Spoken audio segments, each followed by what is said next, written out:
¿Por qué las bandas elásticas no sirven para nada y son una completa pérdida de tiempo? Acá acabo de hacer un clickbait básicamente para que te quedes y veas un poquito el video, pero te voy a explicar algo muy importante sobre el entrenamiento cuando haces una correcta selección de ejercicios, y es el perfil de fuerza versus el perfil de resistencia, tanto de los músculos como de los ejercicios, y por qué en la mayoría de los casos las bandas elásticas son una completa porquería que no sirven para nada. Esto es algo que a mí me preguntan mucho mis atletas cuando entrenan desde casa y no tienen nada de equipo. Me preguntan: José, pero si tengo unas bandas elásticas, ¿no es más útil, ejemplo, hacer un remo con una banda elástica? Y la respuesta siempre es un rotundo no. Es un ejercicio completamente ineficiente. Si quiero aprender a hacer dominadas, a hacer barras, ¿no es mejor que me coloque una banda elástica para aprender a hacerlas? No, es un ejercicio completamente ineficiente, y te voy a explicar lo más rápido que pueda y más sencillo que pueda por qué es ineficiente. Pues básicamente, cuando tú haces cualquier tipo de ejercicio, quiero que entiendas que hay dos cosas que infieren en qué tan fuerte es en ese ejercicio. Número uno, el perfil de fuerza de tu músculo, que básicamente, dependiendo del músculo que estemos hablando, va a tener un perfil de fuerza u otro, y dependiendo del ratio de movimiento que lo estemos utilizando, pues va a tener un perfil de fuerza u otro. En otras palabras, tu músculo va a ser más fuerte bajo determinados patrones de movimiento y más débil bajo otros. Te pongo un ejemplo en una dominada. Cuando tú haces una dominada, ¿cuál crees que es la parte más difícil del movimiento? Cuando estás acá colgado y subir hasta acá, hasta la mitad.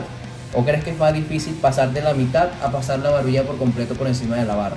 La respuesta es sencilla. Una persona que no puede hacer dominadas porque no tiene todavía la suficiente fuerza para hacerlo, lo más probable es que intente subir y logre subir hasta aquí, pero de ahí no logre subir más. Por el contrario, a medida que vas desarrollando la fuerza, cada vez puedes subir un poquito más, un poquito más, un poquito más, hasta lograr pasar la barbilla de la barra.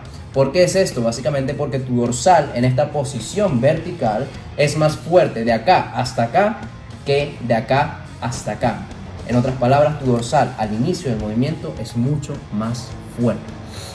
Por el contrario, todos los ejercicios que tú utilizas en tu entrenamiento tienen un perfil de resistencia. ¿Qué quiere decir esto de perfil de resistencia? Pues básicamente el perfil de resistencia es en qué parte del ejercicio de forma natural el ejercicio te ayuda más o te ayuda menos.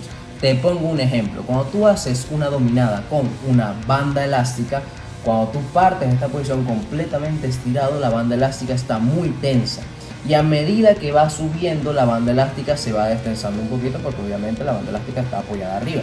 Entonces esto lo que termina por hacer es que a medida que va subiendo, la banda elástica te ayuda menos a subir.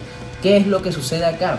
Que mientras vas jalando en el punto en el que eres más fuerte, que es acá hasta acá, por lo que ya te expliqué, pues básicamente la banda elástica te ayuda más. Entonces te ayuda más en donde eres más fuerte.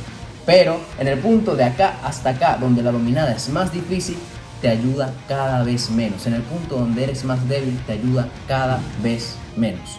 Y esto es por lo cual una dominada con banda elástica es un ejercicio completamente ineficiente. Porque para que un ejercicio sea eficiente a nivel biomecánico, tiene que haber una sinergia entre el perfil de fuerza de tu músculo y el perfil de resistencia del ejercicio.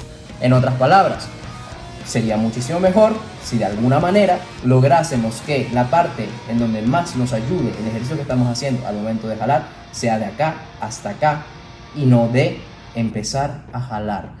Esto se logra muchas veces con trabajos con poleas. Es por eso que para trabajar la espalda lo mejor que existe son las poleas, y no tanto las cargas libres, sino las poleas como tal. Y las bandas elásticas son la peor opción que existen para trabajar la espalda. Te pongo otro ejemplo. Cuando tú estás haciendo una sentadilla profunda, ¿cuál crees que es el momento más difícil de la sentadilla? ¿Cuando estás abajo en cuclillas o cuando ya estás terminando de subir? Obviamente cuando estás abajo en cuclillas es cuando la sentadilla es más difícil, la barra te pesa muchísimo más, básicamente porque todos los perfiles de fuerza de tus músculos del tren inferior están desfavorecidos cuando estás abajo en cuclillas.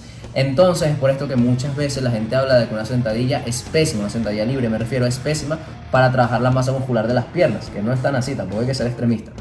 Pero sí es menos eficiente que, por darte un ejemplo, una sentadilla en multipower con bandas elásticas al costado de la multipower, o una prensa. La ventaja que tiene la prensa es que tiene una cam que básicamente regula la fuerza que va ejerciendo la prensa, haciendo que en el punto donde es más difícil, que es donde tienen las piernas más recogidas, pues básicamente la máquina pesa un poquito menos.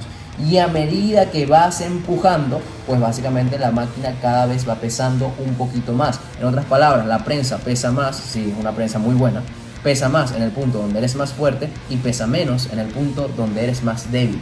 Y eso es un ejercicio biomecánicamente correcto. Espero te haya servido.